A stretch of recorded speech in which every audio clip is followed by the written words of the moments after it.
Hello, friends. This is Dave Hurwitz, executive editor at ClassicsToday.com, here with If I Could Choose Only One Recording by Artist P, it would have to be work F. Well, Artist P is Erich Kleiber, the father of Carlos Kleiber, who we just discussed. So we need to keep this in the family and do the Erich Kleiber thing. Now, they both recorded a lot of the same stuff.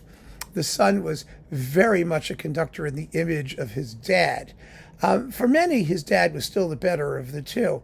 I happen to agree with that position, actually. I think Erich Kleiber was a stupendous conductor. He was a new style conductor in the Toscanini mold, that is, an objectivist. He wasn't into all of that, cosmic metaphysical falderall that, guys like Furtwängler were doing. Not that there was anything wrong with that. When it worked quite well.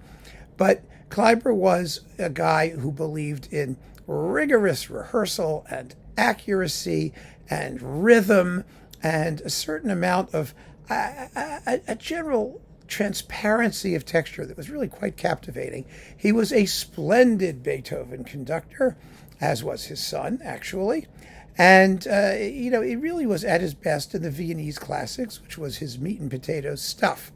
Now, what is his best recording? Well, his recordings sort of are gathered, aside from the very early ones, the 78s and things like that. But they're gathered here in this Decca box. Actually, is this the biggest Decca box?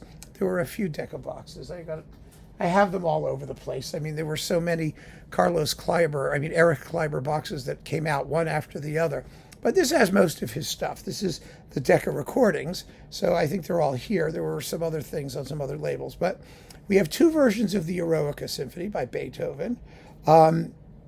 Symphonies 5, 6, 7.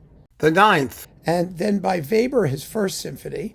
Mozart's Symphonies 39 and 40, four German dances, The Complete Marriage of Figaro, Schubert's Ninth, and Richard Strauss's Der Rosenkavalier with various orchestras.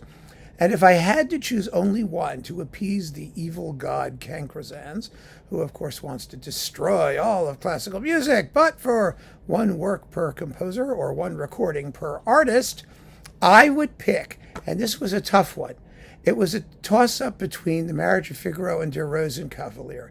And I'm going for Rosenkavalier. And the reason I'm going for Rosenkavalier is because it's the less obvious choice. It's because you'll find marriages of Figaro's sort of floating around. It's lots of good recordings of The Marriage of Figaro. But Rosenkavalier is a different thing.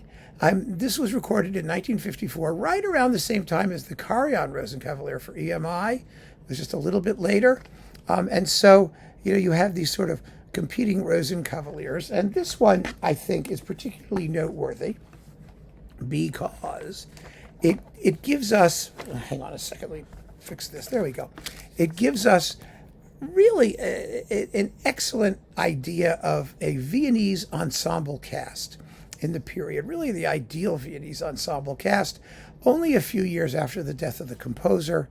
And Kleiber's performance is so full of that, like I said, this lightness, this transparency. Strauss can so easily turn heavy and sticky. And as you know, Strauss had a totally defective sense of timing. The singing starts when the opera ends. And this is the locus classicus for that happening. At least in like Salome, she sings to the dead head of John the Baptist. That's sort of part of the plot, you know what I mean?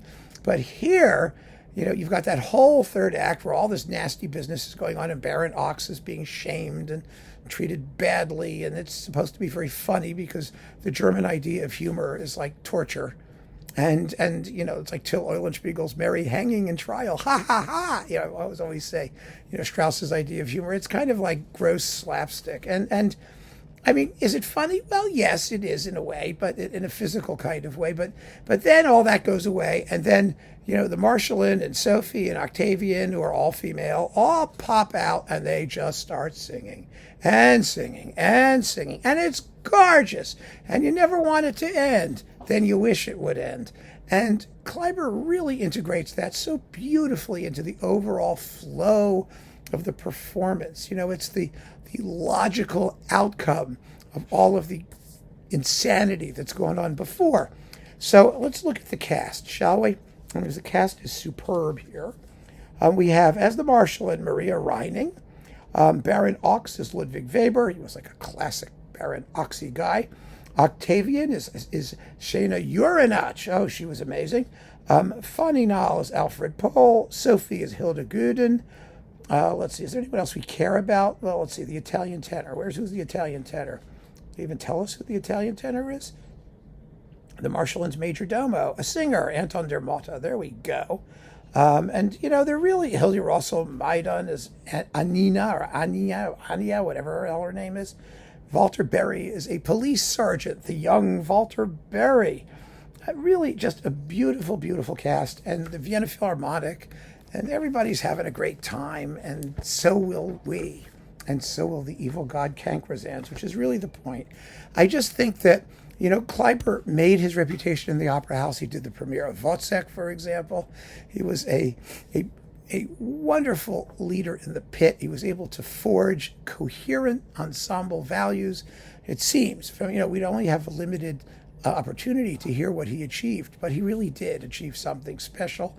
And so, with all due respect to those who would opt for Figaro or one of the Beethoven symphonies, for example, I have to go with Der Rosenkavalier. And I think that Kankrazans will be very happy, and it'll keep him occupied for a good long time as well. So keep on listening, friends. Thanks for joining me. Take care.